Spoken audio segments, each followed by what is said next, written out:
नमस्कार, मैं रवीश कुमार। भारत के प्रधानमंत्री मोदी चंद रोज बाद ग्लोबल लीडर के रूप में प्रोजेक्ट किए जाने लगेंगे। गोदी मीडिया बताने लग जाएगा कि सारी दुनिया में अगर कोई नेता है तो नरेंद्र मोदी हैं। किस मामले में दुनिया ने उनकी बात मानी है, उन्होंने क्या सुझाया है, बस इसका विवरण नहीं दिया जाएगा। जैसे G20 की एक बैठक बनारस में हुई, वहां विदेश मंत्री एस जयशंकर ने कह दिया और 13 जून को छप भी गया कि परिदृश्य बदला है। भारत जैसा देश और नरेंद्र मोदी जैसे प्रधानमंत्री कुछ कहते हैं तो उसे दुनिया में बहुत ध्यान से सुना जाता है। अमर उजाला ने इस हेडलाइन के साथ छापा कि दुनिया के कई देश मानते हैं कि भारत के नेतृत्व में उनका हित सुरक्षित है। अब इस लेवल के प्रधानमंत्री मोदी, जिनकी बात दुनिया ध्यान से सुन रही है, मन की बात की तरह, वो प्रधानमंत्री मोदी पूर्वी लद्दाख के गलवान को लेकर क्या बोल रहे हैं?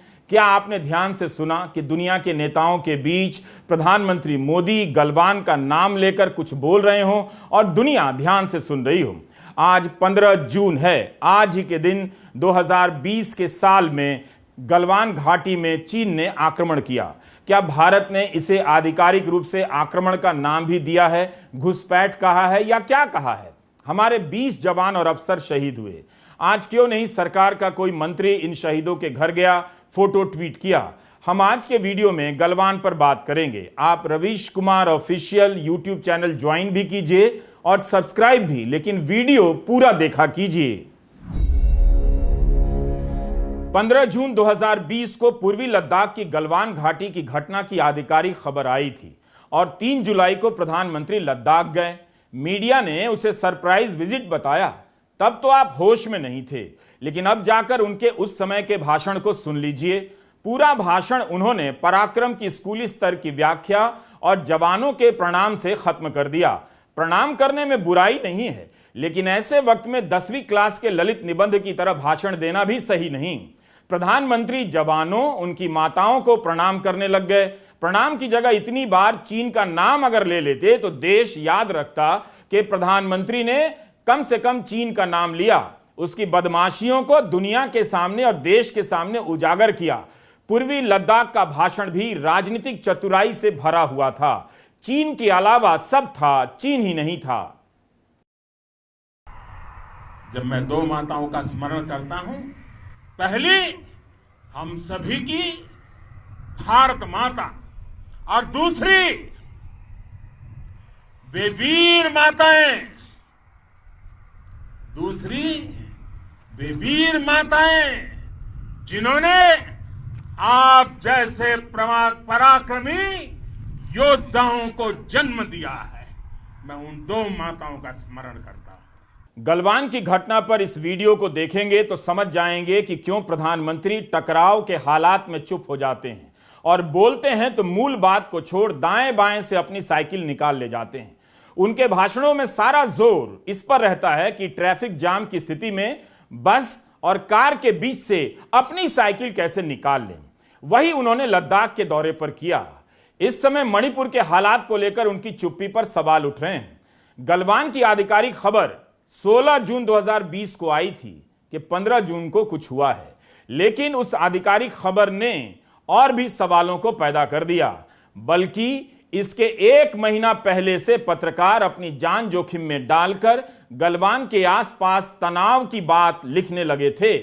अजय शुक्ला को गद्दार कहा जाने लगा, मगर उन्होंने 23 मई 2020 को ही बिजनेस स्टैंडर्ड और अपने ब्लॉग ब्रॉड्सवर्ड में लिख दिया कि भारत का इलाका विदेशी सेना के हाथ में चला गया है और यह 1999 में कारगिल में घुसपैठ के बाद पहली बार हुआ है।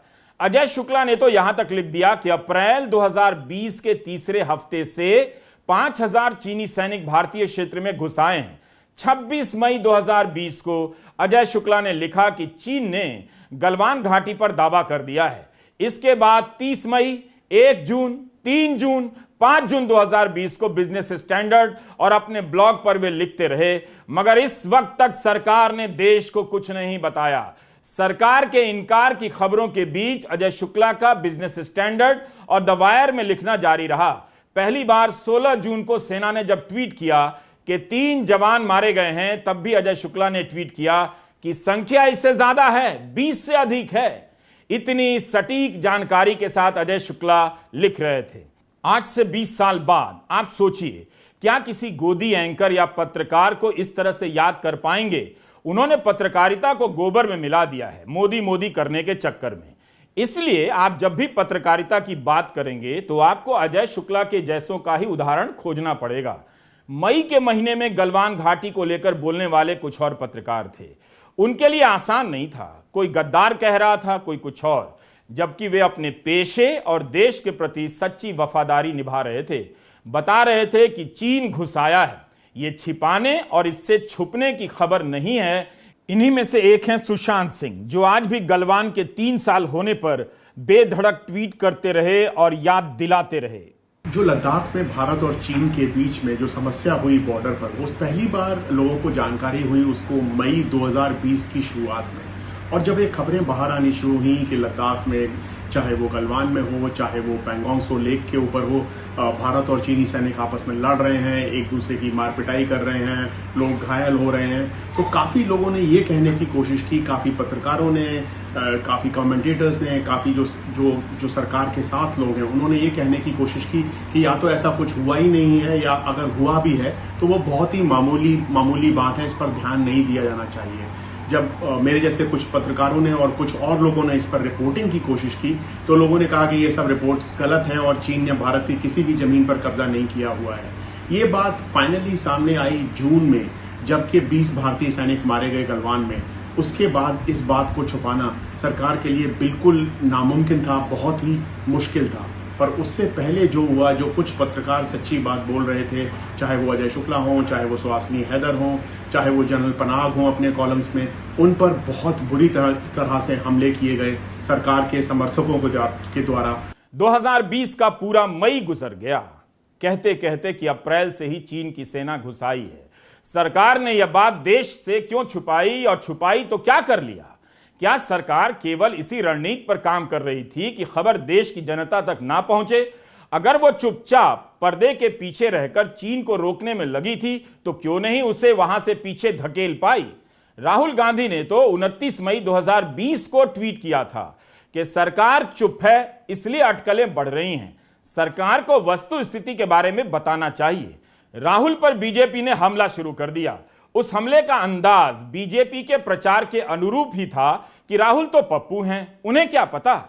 कुल मिलाकर सरकार सीमा पर बढ़ते तनाव की खबरों से अनजान नजर आती रही, मगर राहुल गांधी एक बार फिर से इस मामले में सही साबित हुए और लगातार ट्वीट करते रहे। 3 जून 2020 को टाइम्स ऑफ इंडिया की खबर का लिंक ट्वीट कर देते हैं कि क्या भारत की सीमा में चीन के जवान घुस आए हैं। 5 जून 2020 को राहुल तीसरी बार ट्वीट करते हैं कि सभी देशभक्त लेफ्टिनेंट पनाग का लेख पढ़ लें। 9 जून 2020 को राहुल गांधी फिर से रिस्क लेते हैं और कहते हैं कि क्या रक्षा मंत्री बताएंगे कि लद्दाख में चीन ने कब्जा किया है। और 10 जून को राहुल गांधी देश की गोबर एंड गोदी मीडिया पर हमला बोलते हैं और अजय शुक्ला के ट्वीट को रीट्वीट करते हैं कि मीडिया डरा हुआ है लेकिन सत्य छिपाया जा रहा है। मगर यह हमारी सेना के अफसरों और जवानों की रगों में सच्चाई दौड़ती है, उन्हें पता है कि क्या हो रहा है। बीजेपी की एक ही लाइन थी। कानून मंत्री रविशंकर प्रसाद राहुल गांधी को सिखा रहे थे कि क्या बोलना है। उस वक्त वे कानून मंत्री थे, कब बोलना है यह सिखा रहे थे। संबित पात्रा का ट्वीट आया कि राहुल ने सेना का अपमान कर दिया है। संबित सेना के पूर्व अफसरों का पत्र ट्वीट करने लग गए जिन्होंने राहुल गांधी की आलोचना कर दी। ये वो अफसर हैं जो सेना के अपमान का राग सरकार को बचाने के लिए ही अलापते हैं, तभी ये सामने आते हैं। जबकि इनसे अलग लेफ्टिनेंट जनरल पनाग के लेख से साफ था कि गलवान में जो हो रहा है राहुल का सवाल सही लगता है। तो इस तरह हमारे आज के इस लंबे वीडियो में आप देखते चलिए कि गलवान में क्या और कैसे हो रहा था। उस वक्त कोई इस टाइप के बयान भी नहीं दे रहा था और ना आज देता है कि चीन को घुसकर मारेंगे या कड़ी कार्रवाई करेंगे। चीन से सारा गुस्सा हम दिवाली की फुलझड़ियों पर ही निकाल लेते हैं। उस समय तो चीन के ऐप को बंद करने को भी कड़ी कार्रवाई के रूप में लिखा जा रहा था। गलवान का जवाब टिकटॉक बैन करके दिया जा रहा था। अब तो चीन के साथ व्यापार काफी बढ़ गया है, इस पर बात करो। इस व्यापार में चीन का ही पलड़ा भारी है और भारत को घाटा है। 16 जून 2020 को पहली बार दोपहर करीब 1 बजे खबर आती है कि गलवान घाटी में चीनी फौजियों के साथ हुई हिंसक झड़प में भारतीय सेना एक कमांडिंग अफसर और 2 जवानों की मौत हो गई है। यानी घुसपैठ की जो बात मई के महीने से कही जा रही थी वो सच साबित हो जाती है। फिर कुछ देर बाद सूत्रों के हवाले से खबर आती है और तब जाकर पहली बार जिक्र होता है कि इस आमना सामना में चीन के भी 3-4 जवान मारे गए हैं। इसके बाद कई घंटे तक चुप्पी पसर जाती है। सूत्रों के हवाले से कभी 10 तो कभी 20 भारतीय जवानों की मौत की खबर आने लग जाती है। आखिर 16 जून की रात 10:20 पर सेना का बयान आता है। इसका अनुवाद इस प्रकार से है, क्योंकि बयान अंग्रेजी में आया था। भारत और चीन की सेनाएं गलवान में पीछे हटी हैं, जहां पर इससे पहले 15-16 जून 2020 की रात उनके बीच झड़प हो गई थी। स्टैंड ऑफ के ऊंचाई वाले इलाके में 0 से नीचे तापमान था, जब अपना फर्ज निभाते हुए 17 भारतीय जवान गंभीर रूप से घायल हो गए। उनके दम तोड़ने के बाद मरने वालों की संख्या बढ़कर 20 हो गई। भारतीय सेना राष्ट्र की अखंडता और संप्रभुता की रक्षा के लिए पूरी तरह प्रतिबद्ध है। इस बयान में सेना ने अंग्रेजी के किल्ड शब्द का इस्तेमाल किया, मार्टर का नहीं, जिसे हिंदी में शहीद कहते हैं। और इसी बयान में पहली बार सेना मानती है कि उसके 20 जवानों की मौत हुई। 16 जून को सेना का बयान 2 बार आया था। दूसरे बयान में सेना मानती है कि मरने वाले जवानों की संख्या 3 से 20 हो गई, लेकिन उस बयान में किसी का नाम नहीं बताया गया। अगले दिन यानी 17 जून की दोपहर 4 बजे तक किसी का नाम नहीं बताया जाता है। हालत यह हो गई कि एक जवान के शहीद होने की खबर उसके घर पहुंच गई। सारे अधिकारी पहुंच गए। फिर वह जवान उस घर में फोन करता है कि वह तो जिंदा है। छपरा के सुनील कुमार के नाम से गूगल में सर्च कर लीजिएगा। कर्नल बी संतोष बाबू के बारे में भी सर्च कर लीजिएगा। गलवान को लेकर आज भी वही सवाल हैं। प्रधानमंत्री ने इस घटना पर देश से खुलकर बात क्यों नहीं की? क्यों गलवान की घटना को, वहां बन रहे तनाव को 2 महीने तक छुपाया गया? देश की कीमत पर किसकी छवि को बचाए रखने के लिए ऐसा किया जा रहा था? 1962 में जब भारत और चीन के बीच में युद्ध चल रहा था सीमा पर, उस वक्त हिंदुस्तान के पार्लियामेंट में डिबेट हुई उस युद्ध के ऊपर, और उस डिबेट में पर्सनली आंसर किए सवाल उस वक्त के भारत के प्रधानमंत्री जवाहरलाल नेहरू ने। 2 दिन तक वो डिबेट चली। उसमें हर तरह के सवाल हुए, सेना के ऊपर, युद्ध के ऊपर, स्थिति के ऊपर। भारत की सेना की स्थिति उस वक्त बहुत अच्छी नहीं थी। भारत युद्ध में बहुत अच्छी तरह से काम नहीं कर पा रहा था, पर फिर भी वो सब हुआ। और ख़ास बात यह है कि उस पार्लियामेंट सेशन की डिमांड भारतीय जनसंघ की तरफ से आई थी, जिसमें से एक प्रमुख डिमांड जो थी वो उस वक्त के राज्यसभा एमपी अटल बिहारी वाजपेयी, जो कि फर्स्ट टर्म एमपी थे, उन्होंने की थी। भारत के उस वक्त के प्रधानमंत्री ने सारे सवालों का जवाब दिया, खुलकर जवाब दिया, पीछे नहीं हटे। जबकि इस बार 2020 से अभी तक एक भी सवाल इस चीज़ के ऊपर जो भारत और चीन की सीमा के ऊपर चल रहा है, उसके ऊपर वो कोई भी सवाल एक्सेप्ट ही नहीं किया है पार्लियामेंट में। हर सवाल को भारतीय सरकार ने, मोदी सरकार ने पूरी तरह से रिजेक्ट कर दिया है। कोई सवाल का जवाब नहीं मिल रहा है, कोई डिबेट नहीं हुई है। प्रधानमंत्री वैसे भी पार्लियामेंट में किसी सवाल का जवाब नहीं देते हैं, डिबेट में वो सिर्फ एक तरफा भाषण देते हैं। यहाँ तक कि जो पार्लियामेंट्री स्टैंडिंग कमेटी है, जिसमें के सवाल डिस्कस होते हैं इन कैमरा, जो कि पब्लिक में नहीं होती है, उस पार्लियामेंट्री स्टैंडिंग कमेटी के अंदर भी गलवान या लद्दाख या चीन भारत से जुड़े मुद्दों पर पिछले 3 साल के दौरान कोई भी चर्चा नहीं हुई है। गलवान की घटना 15 जून को हुई। उसके 36 घंटे बाद रक्षा मंत्री राजनाथ सिंह का ट्वीट आता है कि देश की रक्षा में जवान कुर्बान हुए हैं। किस देश से लड़ते हुए कुर्बान हुए थे? हमारे देश के रक्षा मंत्री ने भी उस देश का नाम नहीं लिया। देश जान ही नहीं सका कि हमारे जवानों ने किससे मुकाबला किया। बस यही जाना कि शहीद हुए हैं, कुर्बान हुए हैं। 17 जून की दोपहर 3 बजे के बाद प्रधानमंत्री नरेंद्र मोदी कोरोना पर मुख्यमंत्रियों के साथ बैठक कर रहे थे। इस बैठक में पहली बार वे गलवान की जानकारी देते हैं और जवानों को नमन करते हैं, मगर चीन का नाम तक नहीं लेते। बैठक रद्द नहीं की जाती, बल्कि सामान्य तरीके से चलती रहती है। जबकि इस वक्त तक खबर आ गई थी कि सेना का एक अफसर और 2 जवान शहीद हो गए हैं। आज हमारे पास ये कैपेबिलिटी है कि कोई भी हमारी 1 इंच जमीन की तरफ आंख उठाकर भी नहीं देख सकता। प्रधानमंत्री 2 दिन बाद 19 जून की शाम 5 बजे सर्वदलीय बैठक बुलाते हैं। इस समय तक राहुल गांधी ने फिर से बोलना शुरू कर दिया था।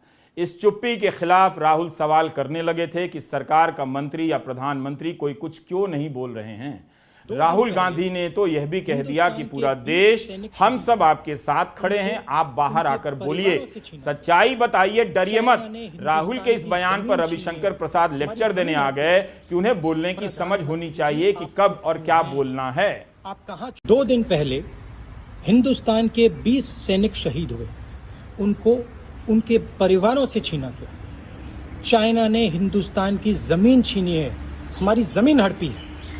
प्रधानमंत्री जी, आप चुप क्यों हैं? आप कहां छुप गए हैं? आप बाहर आइए। पूरा देश, हम सब आपके साथ खड़े हैं, एक साथ खड़ा हुआ है आपके साथ देश। बाहर आइए, देश को सच्चाई बताइए, डरिए मत।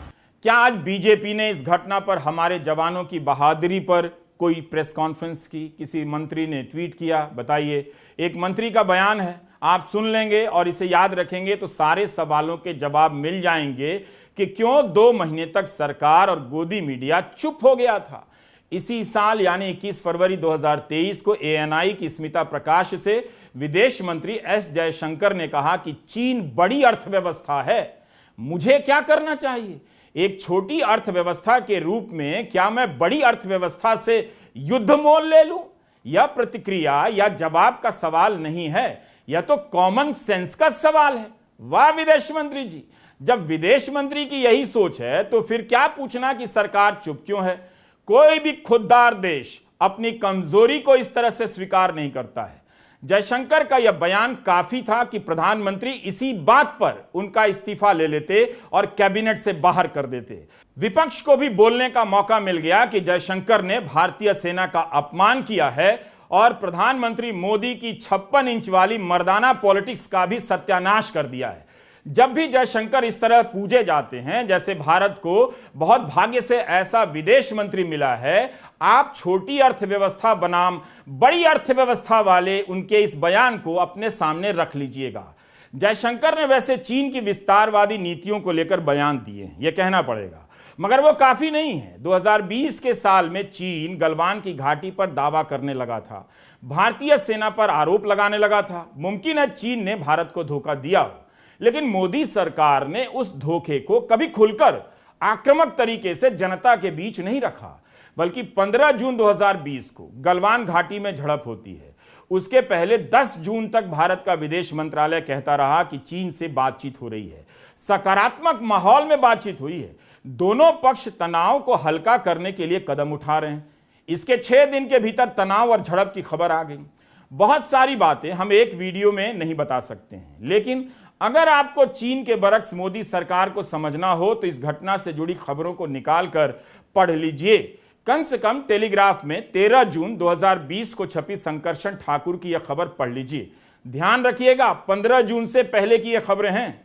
संकर्षण ने विस्तार से लिखा है कि टेलीग्राफ को सूत्रों ने बताया है कि किस तरह से खुफिया विभाग ने 19 अप्रैल 2020 को ही चेतावनी जारी कर दी थी। 8 मई को राष्ट्रीय सुरक्षा सलाहकार डोवाल ने चीन के राष्ट्रीय सुरक्षा सलाहकार से बात की और यथास्थिति बनाए रखने की बात हुई। इसके 10 दिन बाद और खुफिया विभाग की जानकारी के 1 महीने बाद प्रधानमंत्री कार्यालय के स्टडी ग्रुप की इस मसले पर बैठक हुई थी। भारत नहीं मान रहा था कि चीन भारतीय इलाके में 8 किलोमीटर अंदर आ गया है और इस खबर के छपने के कुछ दिनों बाद 15 जून 2020 को झड़प की खबर आ जाती है। मोदी सरकार के 9 साल पूरे होने पर जो डॉक्यूमेंट्री बन रही है उसमें एक डॉक्यूमेंट्री यह भी जुड़ जाए कि गलवान घाटी को लेकर सरकारी झूठ क्या है। पत्रकार सुशांत सिंह ने उस वक्त इंडियन एक्सप्रेस में लिखा था कि चीन के साथ 2017 में भी भयंकर तनाव हुआ जब डोकलाम के पठारों पर चीन सड़क बनाने लग गया। वो तनाव भी किसी युद्ध के हालात से कम नहीं था। इसके बाद भारत और चीन के बीच कई दौर की बातचीत हुई है। बहुत सारी खबरें आई हैं कई छोर से कि चीन ने सीमा क्षेत्र में क्या क्या किया है, भारत को किस तरह से चिढ़ाने की कोशिश की है। चीन हमारी सीमा में है या नहीं, यथास्थिति बहाल हुई है या नहीं, हम नहीं जानते। 18 दौर की बातचीत तो दोनों देशों की सेनाओं के बीच हो चुकी है। Working mechanism for consultation and coordination of India China border affairs WMCC की 27 बैठकें हो चुकी हैं। इन बैठकों का क्या नतीजा निकला है हम नहीं जानते। पत्रकार सुशांत सिंह यही सवाल पूछ रहे हैं कि चीन हमारी सीमा में है या नहीं। यथास्थिति यानी 15 जून के पहले जो यथास्थिति थी वो बहाल हुई है या नहीं। पिछले 3 साल के दौरान ऐसा हुआ है कि भारत और चीन दोनों की तरफ से तकरीबन 50 से 60 हज़ार सैनिक ऊपर भेजे गए हैं, आगे एक दूसरे की तरफ भेजे गए हैं। ये सैनिक लद्दाख में हैं और भारतीय सेना ने पूरी चीन सीमा पर, चाहे वो उत्तराखंड में हो, चाहे वो हिमाचल प्रदेश में हो, चाहे वो सिक्किम में हो, चाहे वो अरुणाचल प्रदेश में हो, अपने सैनिकों को आगे भेजा है। जैसा कि भारत के सेना अध्यक्ष ने कई बार कहा है, ये जो डिप्लॉयमेंट है ये पूरी तरह से डिफेंसिव डिप्लॉयमेंट है।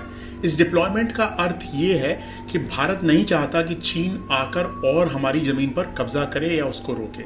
उसके अलावा भारत और चीन के बीच 18 राउंड्स की बातचीत हुई है। इन 18 राउंड्स की बातचीत के बावजूद भारत अभी भी 65 में से 26 पेट्रोलिंग पॉइंट लद्दाख में जो हैं वहां पर नहीं जा पा रहा है। इसके 2 कारण हैं।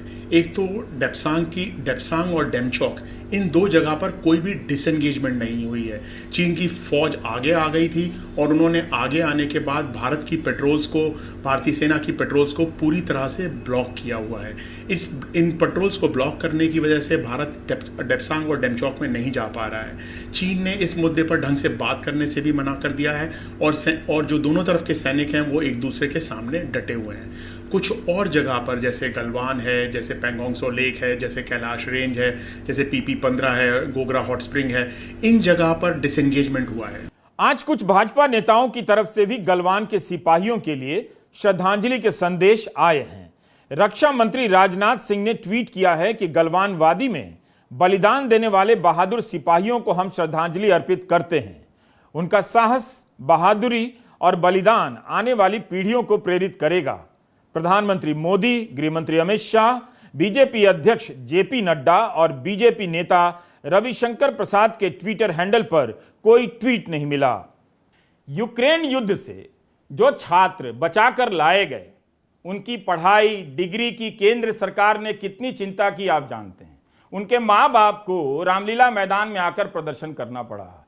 उनका जीवन अधर में लटका हुआ है, मगर उनके नाम पर आज भी प्रोपेगेंडा चल रहा है। ऑपरेशन गंगा के नाम पर हिस्ट्री TV 18 ने एक डॉक्यूमेंट्री तक बना दी है जिसमें प्रधानमंत्री से लेकर विदेश मंत्री की बाइट है। इससे ज्यादा बहादुरी के किस्से तो भारतीय सेना के हैं। मोदी सरकार को उन जवानों के जीवन पर डॉक्यूमेंट्री बनवानी चाहिए जिन्होंने गलवान में चीन का मुकाबला किया, और इस पर प्रधानमंत्री को बोलना चाहिए चीन का नाम लेकर। ऑपरेशन गंगा में कौन सी बड़ी बात थी, आप भी बताइए। सरकार के मंत्री, बीजेपी के नेता झूठ बोलते रहे कि मोदी ने युद्ध रुकवा दिया, जबकि विदेश मंत्रालय के प्रवक्ता इसका खंडन करते रहे। तो वही मोदी सरकार गलवान से चीन को क्यों नहीं हटवा देती है? यूक्रेन युद्ध के समय चीन, ब्रिटेन, अमेरिका और कई देशों ने वहां से अपने नागरिकों को निकलवाया। मुझे नहीं लगता कि वहां इसे लेकर इतना बड़ा प्रोपेगेंडा हुआ कि उनकी सरकार ने पुतिन को फोन करके युद्ध रुकवा दिया, अपने नागरिकों को बचा लिया। 2024 के चुनाव आते आते इस देश में 2 ही बातें अब होंगी, मंदिर की और समान आचार संहिता की। आप देखेंगे कि आपको इन 2 मुद्दों के सहारे किस तरह से भटकाया जाएगा। जितनी चर्चा इस पर होगी उतनी चर्चा गलवान पर नहीं होगी। गलवान घाटी हमारी है, कम से कम बीजेपी के नेता यही नारा लगाते हुए गलवान घाटी की तरफ मार्च कर जाएं तो पता चले कि उनकी प्राथमिकता में यह मुद्दा ऊपर है। रविशंकर प्रसाद के नेतृत्व में ही बीजेपी मार्च निकाल ले। बीजेपी फिलहाल इतना ही कर दे कि जो 6,500 करोड़पति, भारतीय करोड़पति इस साल भारत छोड़कर जाने की तैयारी में हैं, उन्हें मोदी राज के भारत के भ्रमण पर ले जाएं और समझाएं कि वे भारत छोड़कर ना जाएं। भारत विश्वगुरु बन गया है। इन्हीं सब बोगस बातों में यह देश 10 साल से उलझा हुआ है। अमीर लोग अपना सामान पैक करने लगे हैं। नमस्कार, मैं रवीश कुमार।